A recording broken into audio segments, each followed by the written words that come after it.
Tumesema neno letu, wakati wa shida amua kujiongeza. Shida haikuji kabisa, shida au magumu au tuseme vita hivi ambavyo tuko navyo na ukimbizi ambao tumeupata, au kuji kabisa ili kwamba kutuangamiza, bali shida inakuja pia ili kutusaidia tujiongeze. Na ni kweli kwamba Uvira kwa wakati kama na huu tuko katika vita, watu wako ndani ya hofu kubwa, milipuko ya mabomu. Si wenyewe tunaishi Kalundu na Kilibula, pengine tunaisikia zaidi kuliko watu wengine. Mabiweko mingi vinatingiza maroho, stress, matroma, watu wanaishi na matroma, matension ziko mingi.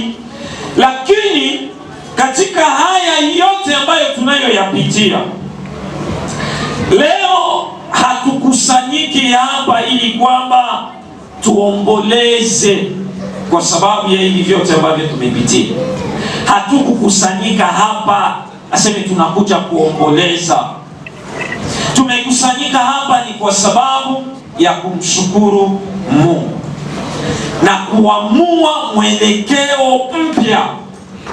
Tunamshukuru Mungu kwa sababu tunatoka kwa mwaka mmoja 2025 na tunaenda kwa mwaka mpya, mwelekeo mpya wa 2026. Na kuko swali ambayo tungetamani kwamba tuongelee na wewe. Swali ni hii: nini kimepotea kwa maisha yako mu 2025? Ni kitu gani kimepotea kwa maisha yako mu 2025? Lakini swali la pili ambalo linaungana na hilo ni unatamani kujiongeza kitu gani kwa 2026? Haya ni maswali yako, ni maswali ya kuongea na roho yako, kwa sababu tunakuwa mkanisa na kuko mtu anaweza kuwa iko naniangalia na asikii yenyewe niko nasema. Lakini kama unaweza niangalia na usisikie yenyewe niko nasema, sikia basi hii swali ujiulize we peke: ni kitu gani umepoteza 2025? Lakini pia ni kitu gani unatamani kiongezeke kwako 2026, tukiwa bado katika mazingira magumu?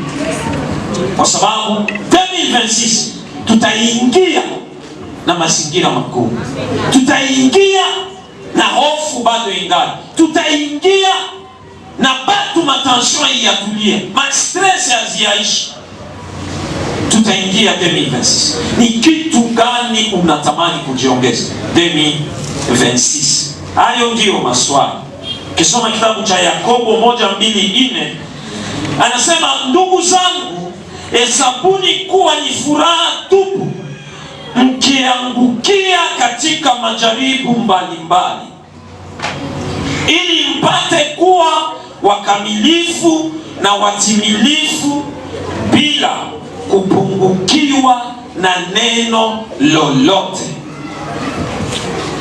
Ni neno la kukutia moyo kwamba licha ya kwamba unaweza kupita mambo magumu, hayo mambo magumu ni lazima ya kubebe katika ukamilifu.